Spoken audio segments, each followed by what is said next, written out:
Eu quero convidá-los para abrirem juntamente comigo suas Bíblias na primeira epístola do apóstolo Pedro, no capítulo de número 2, nós leremos a partir do versículo 9. Primeira epístola do apóstolo Pedro, está aí bem no finalzinho da Bíblia. 1 Pedro capítulo 2, versículo de número 9.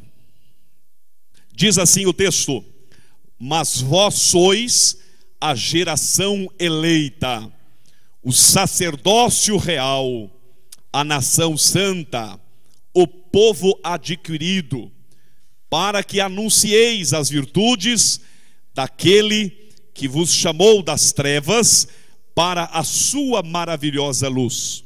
Vós que em outro tempo não erais povo, mas agora sois povo de Deus, que não tinhais alcançado misericórdia, mas agora alcançastes misericórdia. Repita comigo: eu sou a geração eleita, o sacerdócio real, a nação santa, o povo adquirido. Amém?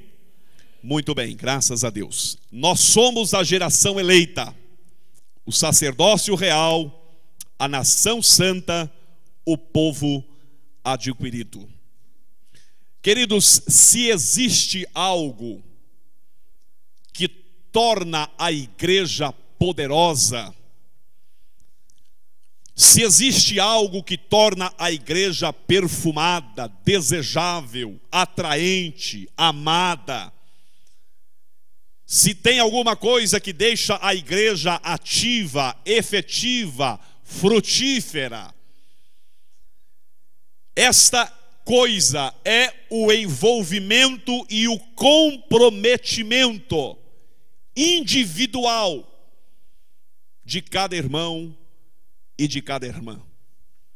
Não existe igreja forte, não existe igreja próspera, não existe igreja frutífera quando não há compromisso e envolvimento de cada um dos irmãos. Se nós cruzarmos os nossos braços, se nós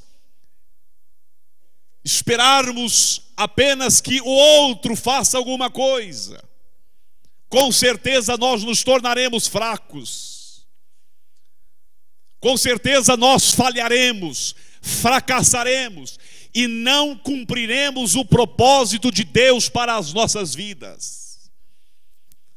Nós não podemos, ouça isto com atenção, nós não podemos esperar grandes acontecimentos se não estivermos dispostos a nos envolver e a nos comprometer com o reino de Deus. Esqueça sermos um povo forte, esqueça sermos uma igreja que alcança os seus objetivos, esqueça nos tornarmos uma igreja atraente, desejada por todos, se não estivermos dispostos a sair da zona de conforto, a nos envolvermos e a nos comprometermos com tudo quanto fizermos ou com tudo quanto fizer parte desta obra. Eu não tenho a menor dúvida de que todos quantos Deus tem trazido para este lugar, esteja você aqui há 40 anos ou tenha você chegado hoje, eu não tenho a menor dúvida de que todos vocês são talentosos, possuem potencial e são instrumentos de Deus para abençoar a igreja. Deus não trouxe nenhum de vocês aqui e não trará nunca alguém aqui simplesmente para ocupar um lugar. Essa ideia de que algumas pessoas têm: pastor, eu sou apenas um membro de banco. Membro de banco, alguém disse que é prego, né? Prego é membro de banco. Você é membro do corpo de Jesus Cristo. E Deus sabe que você tem potencial. Deus sabe que você é útil. Deus sabe que pode contar com você. Deus sabe que se você se colocar nas mãos dele, Deus sabe que se você disser a ele: Senhor, eis-me aqui, conte comigo, que a sua vida vai fazer toda a diferença aqui. Pastor, mas eu não sei pregar, eu não sei cantar, eu não sei fazer nenhuma oração. Mas de repente você sabe convidar alguém, você sabe apoiar alguém, você sabe fazer chá, né, irmã Guilmar? Sabe fazer chá, você sabe fazer pamonha,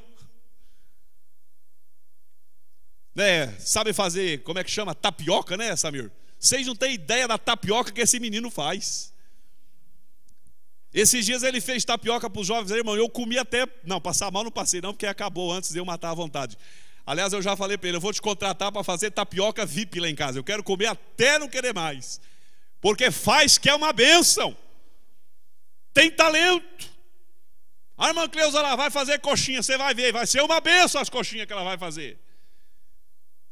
Todo mundo tem talento. E tudo que você sabe fazer é útil e pode render frutos para a glória de Deus na casa de Deus. Agora, se eu disser que não posso, se o Wellington diz não pode, se a Keila diz não posso, se a Juliana diz não posso, se o Anselmo diz não posso, e a Débora também diz não posso, o que vai acontecer? Nós vamos nos tornando um povo fraco, vamos andando para trás, daqui a pouco nós estamos todos mortos e a igreja está mais morta ainda. O contrário também é verdade. Se eu disser conte comigo, se o Samir disser conte comigo, se a Rose disser conte comigo, se a irmã Cota disser conte comigo, se a irmã Altina disser pastor conta comigo, se o irmão Isaías que está lá atrás disser pastor conta comigo, e todo mundo se colocar à disposição, daqui a pouco nós nos tornamos um exército poderoso e ninguém poderá conosco mais, porque a mão de Deus estará sobre a nossa vida para nos abençoar e para nos ajudar em tudo quanto nós intentarmos fazer. Uma das razões porque Faraó se levantou contra Israel lá no Egito é que aquele povo estava crescendo a cada dia. E Faraó então disse assim: se nós não traçarmos uma meta, se nós não criarmos aqui um jeito de contermos este povo, daqui a pouco eles vão se tornar em um povo tão grande aqui no Egito que ninguém mais vai poder com eles. Todo mundo sabe, meus amados, que a união faz a força e que juntos nós podemos muito mais para a glória do Senhor Jesus. Nós estamos aqui para nos envolvermos com a obra de Deus. Nós estamos aqui para nos comprometermos com a causa do Senhor. Mas eu acredito, queridos, que existam algumas razões porque os cristãos não querem às vezes se envolver com a obra do Senhor. Eu fico às vezes olhando para a televisão, acompanhando o noticiário, e a gente vê, meus queridos jovens, pessoas que tinham uma vida todinha pela frente, amarram bombas no corpo, vão lá para os centros da cidade, detonam os dispositivos e morrem, se explodem lá no meio do povo, em nome de um ideal, em nome de uma fé, em nome de uma crença. Eu não vou pedir jamais a você aqui, ninguém fará isto: irmão, amarra uma bomba no corpo, vá lá no centro da cidade e se exploda. Não! Fica tranquilo. Você nunca terá que fazer isso. Aliás, você nunca terá que verter uma gota de sangue em favor da causa, porque todo o sangue que precisava ter sido derramado pela igreja já o foi lá na cruz do Calvário. Jesus já derramou o seu sangue lá na cruz do Calvário pela igreja. Nós não precisamos verter sangue pela igreja, mas nós podemos oferecer o nosso suor, nós podemos oferecer o nosso trabalho e nós podemos oferecer a nossa capacidade para a obra de Deus. Mas algumas pessoas não querem se envolver, e a razão é, primeiro, comodismo. É muito melhor estarmos acomodados. É muito melhor a gente não ter que fazer nada. É muito melhor a gente não ter que abraçar coisa nenhuma. Outros não se envolvem por indiferença. Não estou nem aí. Problema do outro. Mas também há quem não se envolva porque falta a ele o conhecimento da palavra de Deus. Há quem não se envolva porque não sabe o que a Bíblia diz a seu respeito. De modo, amados, que é urgente resgatarmos, é urgente reavivarmos a nossa memória com o que diz a palavra. Pecado, queridos, não é só matar, pecado não é só roubar, pecado não é só se prostituir, mas pecado também é sermos negligentes e nos mantermos à distância, descompromissados da fé com a qual nós abraçamos um dia. Isso também é pecado. O texto que lemos diz que nós somos a geração eleita. Diz que nós somos o sacerdócio real. Diz que nós somos a nação santa, o povo adquirido, para que anunciemos as virtudes daquele que nos chamou das trevas para a sua maravilhosa luz. Eu gostaria que você olhasse para este texto e que você entendesse que este texto tem a ver com a sua vida.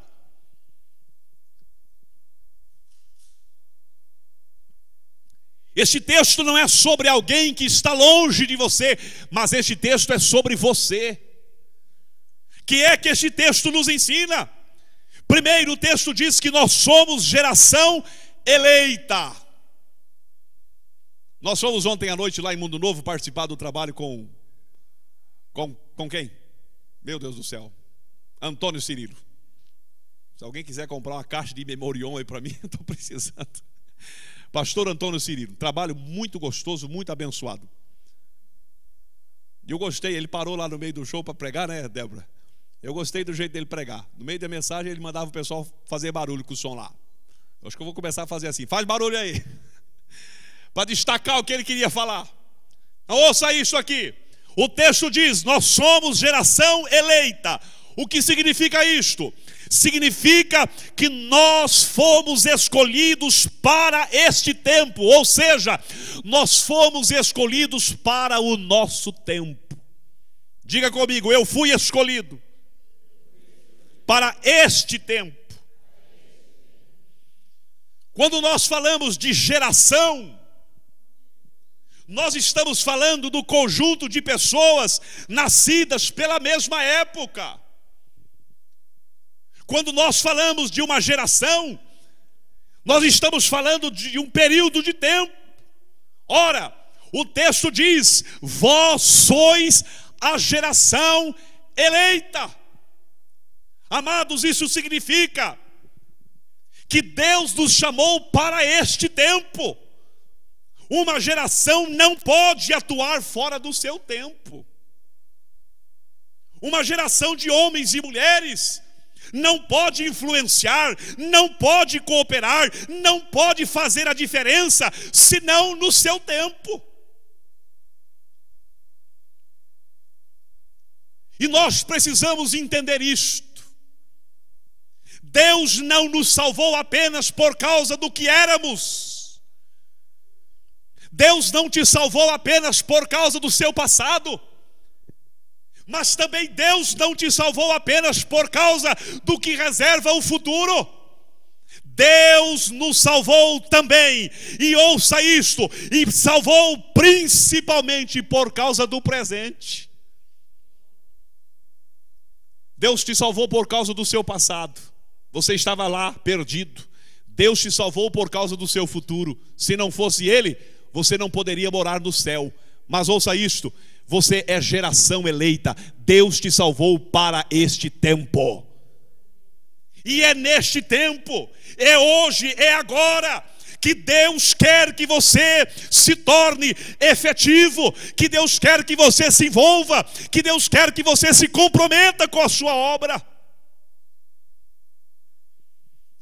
Nós temos, amados, responsabilidade para com a construção da história do nosso momento. Nós não podemos ficar olhando para o passado, olhando para o futuro e dizendo assim: ai, graças a Deus, Deus me salvou daquele passado ruim. Ah, que bom, que Deus está preparando o céu para mim no futuro. No presente, eu quero mais é sombra e água fresca. Não! Você é geração eleita e Deus conta com você. Deus precisa de você e Deus precisa de você agora, hoje. Eu cheguei ontem lá no hospital e dei uma bronca na Amarildo. Eu falei: ó, Amarildo, você prometeu fazer uma rabada para todo mundo lá na igreja, portanto o senhor trata de se levantar daí, porque você tem que cumprir com a tua palavra. Não foi isso, Solange? Deu uma bronca dele lá. E aí não precisa nem contar, né? Ele já começou a chorar, porque a única coisa que ele sabe fazer agora é chorar e rir. Eu digo: ó, pode parar de chorar. Você tem que sarar, porque você tem que fazer a tua rabada. E ele ficava lá acenando com os olhos e dizendo que era o que ele mais queria. E eu tenho certeza que ele vai sair de lá e ele vai fazer. Porque antes ele estava fazendo e vai fazer depois também. Aí eu fiquei olhando lá para o Amarildo e fiquei pensando assim: quantos de nós estamos numa situação muito melhor do que a do Amarildo está agora e não estamos nem aí com o nosso presente? Eu garanto que o Amarildo faria qualquer coisa hoje para estar aqui fazendo rabada para todo mundo. Ele não está, porque ele está tirando férias lá em Toledo, né? Falei para ele: está tirando férias em Toledo. Ele não está, mas nós estamos. Diga: eu estou aqui. Mais uma vez, diga: eu estou aqui. E Deus conta comigo. Olha para o irmão do lado aí e diz para ele: irmão, você está aqui, Deus conta com você. Amados, nós somos a geração eleita e nós precisamos nos envolver com a obra do Senhor. Quando nós olhamos para o passado, nós encontramos uma geração de homens que fez a diferença. O que eles fizeram está influenciando até hoje a igreja. Mas a pergunta não é o que eles fizeram, a pergunta é o que nós estamos fazendo. O que nós estamos fazendo? Esses dias alguém colocou uma foto lá no Facebook, né, irmão Salvador e outros irmãos mais lá no culto, tudo animado. Eu fiquei olhando para o irmão Salvador e fiquei pensando, eu digo: olha, esse homem carregou junto com outros a igreja nas costas muito tempo. Mas o irmão Salvador agora já está, ó, lá na glória. O irmão Salvador foi geração eleita para os seus dias. E agora? Agora é a vez de nós assumirmos a nossa missão como igreja de Jesus Cristo aqui nesta cidade. Agora é a minha vez. Agora é a sua vez. E nós precisamos responder: que herança nós estamos preparando para as gerações futuras? O bastão está comigo hoje. O bastão está nas tuas mãos hoje. Quando você chegar lá na frente, meu amado, o que é que você terá para deixar às futuras gerações? Dizer eu sou geração eleita significa dizer Deus conta comigo para me envolver, Deus conta comigo para me comprometer com a sua obra nos dias de hoje. E cá entre nós, irmãos, venhamos e convenhamos, nós vivemos num tempo de muito mais facilidades do que os nossos irmãos viveram no passado.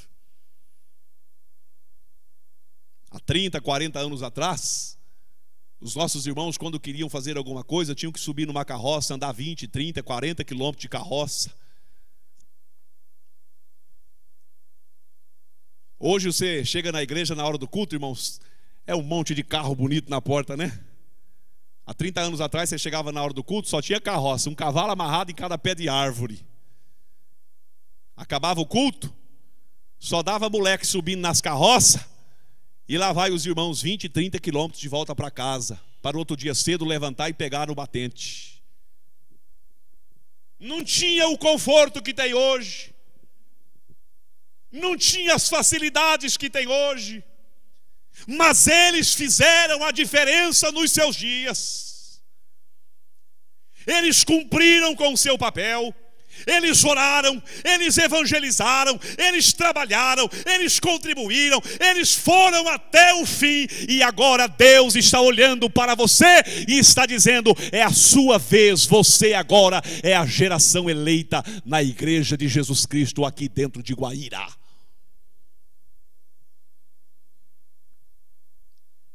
Nós não podemos cruzar os braços. Outra coisa, o texto diz assim: vós sois a geração eleita, o sacerdócio real. O que significa dizer que nós somos sacerdotes reais? Significa dizer que nós fomos convocados para trabalhar na fronteira entre dois mundos. Diga comigo: eu fui convocado. Vou comprar um microfone para cada um. Vamos lá, diga: eu fui convocado. Melhorou. Para trabalhar na fronteira entre dois mundos. E eu não estou falando aqui da fronteira entre Brasil e Paraguai, nem entre nem entre Paraná e Mundo Novo. Estou falando entre a fronteira do mundo material e do mundo espiritual. O que significa ser sacerdote? Como sacerdotes, nós trabalhamos no mundo físico, servindo aos homens, cooperando com eles. Mas como sacerdotes também nós trabalhamos no mundo espiritual. Nós levamos os homens a Deus e também levamos Deus aos homens. Qual era a função de um sacerdote no Antigo Testamento?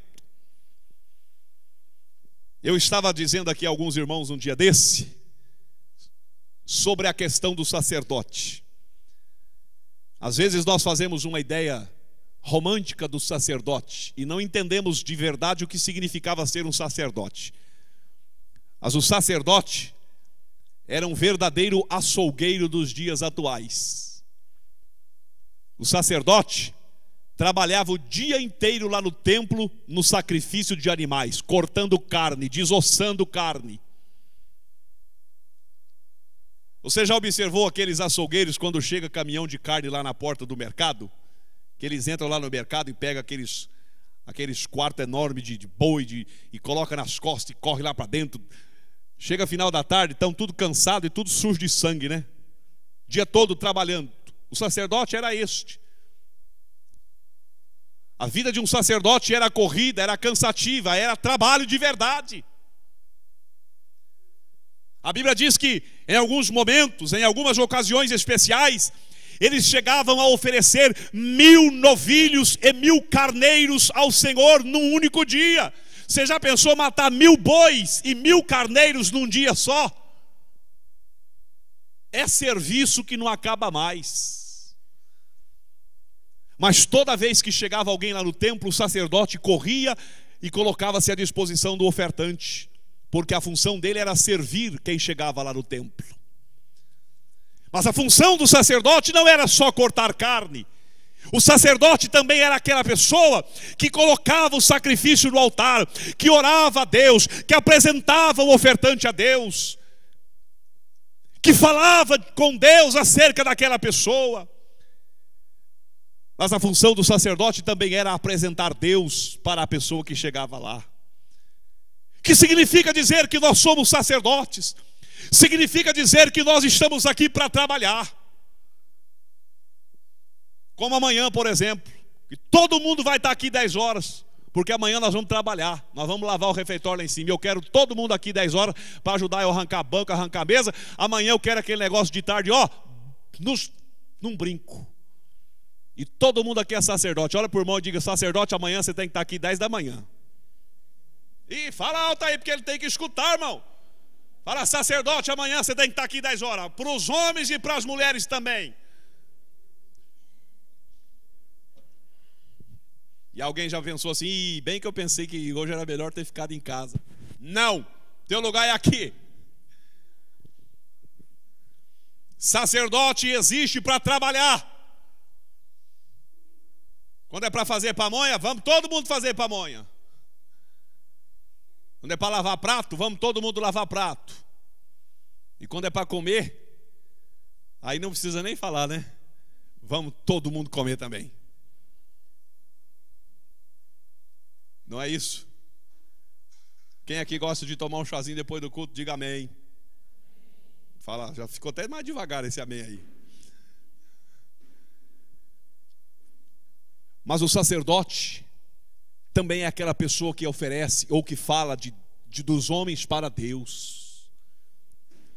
Meus irmãos, nós estamos aqui para interceder. Nós estamos aqui para orar. Nós estamos aqui para apresentar pessoas a Deus. Você conhece um monte de gente que precisa de Deus.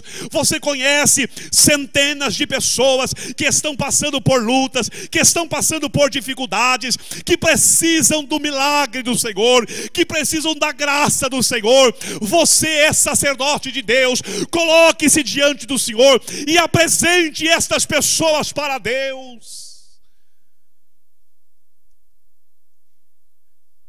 Coloque os teus joelhos no chão, ore em favor delas. Senhor, abençoa, Senhor, salva, Senhor, liberta, Senhor, restaura, Senhor, muda a história desta pessoa, porque eu estou aqui como sacerdote intercedendo em favor dela.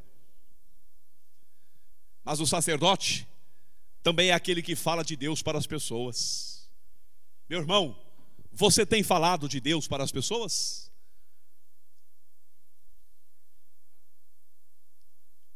Pastor, de que jeito que eu falo de Deus para as pessoas? De duas maneiras, muito simples. Primeiro, você fala de Deus para as pessoas tendo um bom testemunho.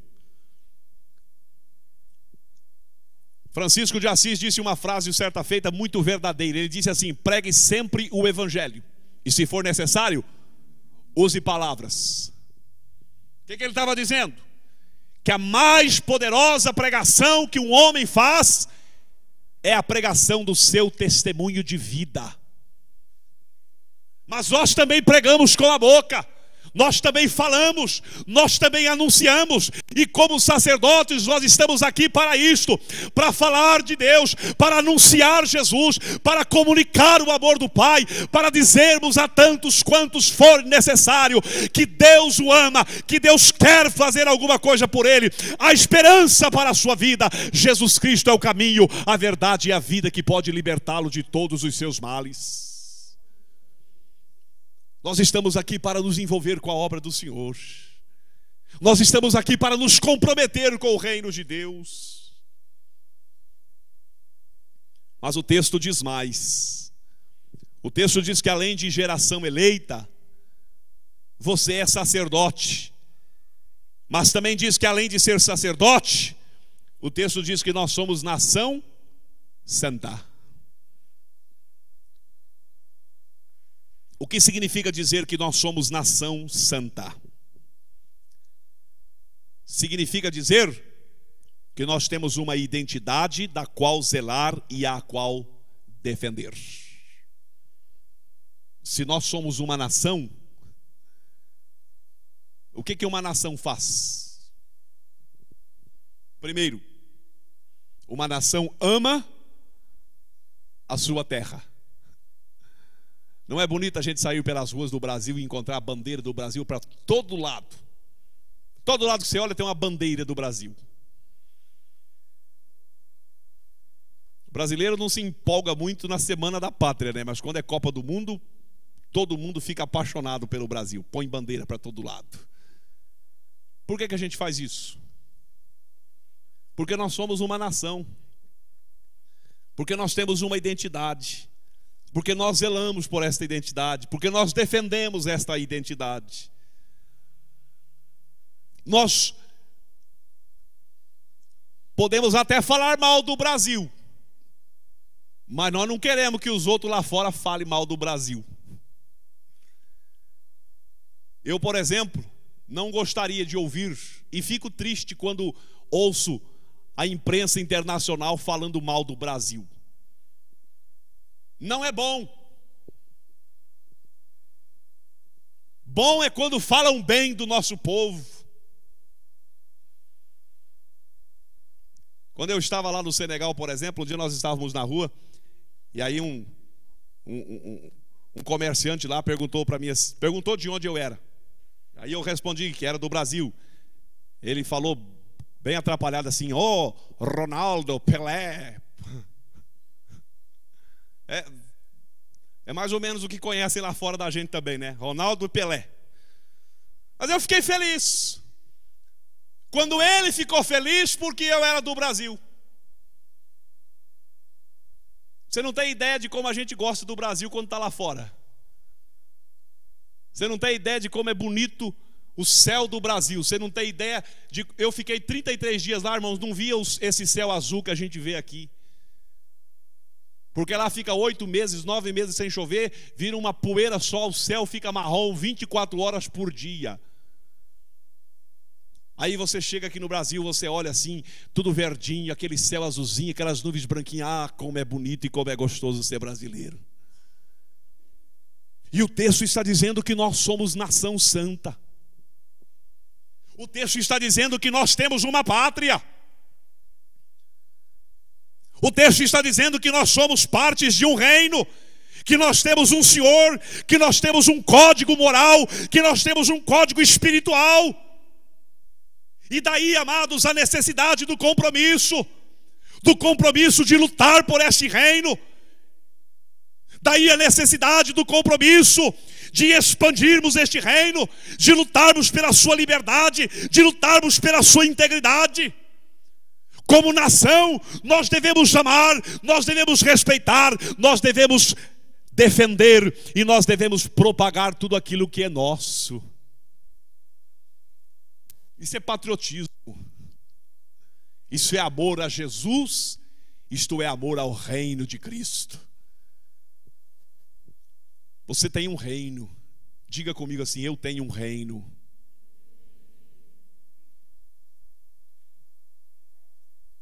Você sabe qual é este reino?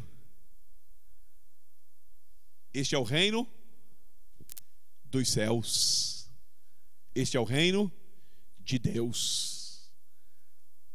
Nós temos um Senhor neste reino.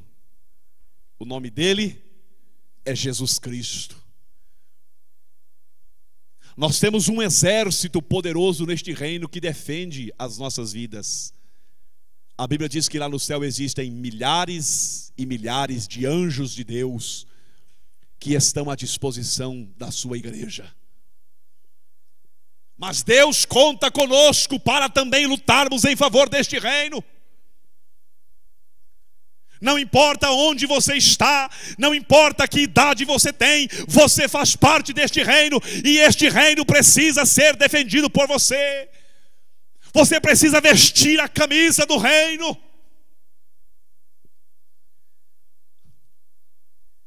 E eu costumo sempre dizer o seguinte: assim como o Brasil é um país só, mas dividido por estados e por cidades, o reino de Deus é um só, mas é dividido também por estados, por denominações, igrejas com nomes diferentes. Nós fazemos parte de de um estado chamado Presbiteriana Renovada. Existem outros irmãos nossos que fazem parte de um estado chamado Batista, outros Assembleia de Deus e assim por diante. Mas quando Deus olha para a igreja dele aqui na terra, ele não olha aqui para Batista, para Assembleia, para Presbiteriana, ele olha para o seu reino, para o povo dele, lavado e remido no sangue do Cordeiro. Agora, vá me dizer que você não tem assim um orgulho santo de ser paranaense. Bom, pelo menos quem é baiano, gaúcho, eles fazem questão de dizer para todo mundo, né? Eles amam ser gaúchos. Faz 57 anos, 4 meses e 1 semana que ele não vai no Rio Grande do Sul. A pergunta para ele, ele diz: eu sou gaúcho, tchê. Porque ele tem orgulho de ser gaúcho. Ele nunca foi lá na Bahia depois que nasceu, mas pergunta para ele, e ele vai falar com o peito cheio que ele é baiano. Nós somos o quê? Nós somos presbiterianos, tchê. E nós temos que amar nossa pátria. Nós temos que defender. Nós temos que lutar por ela. Nós temos que trabalhar por este reino, por esta obra. Nós somos partes de um reino cujo Deus é o Senhor Todo-Poderoso. E não há tempo, amados, para nós ficarmos de braços cruzados. Deus quer que nós trabalhemos para a sua obra. Deus conta conosco. Pastor, por que é que eu estou aqui? Qual é o propósito de Deus? Por que é que o Senhor me trouxe para este lugar? Meu irmão, pergunta para Ele: Senhor, por que é que o Senhor me trouxe para fazer parte deste grupo? Por que é que o Senhor me salvou aqui? Por que é que eu estou aqui?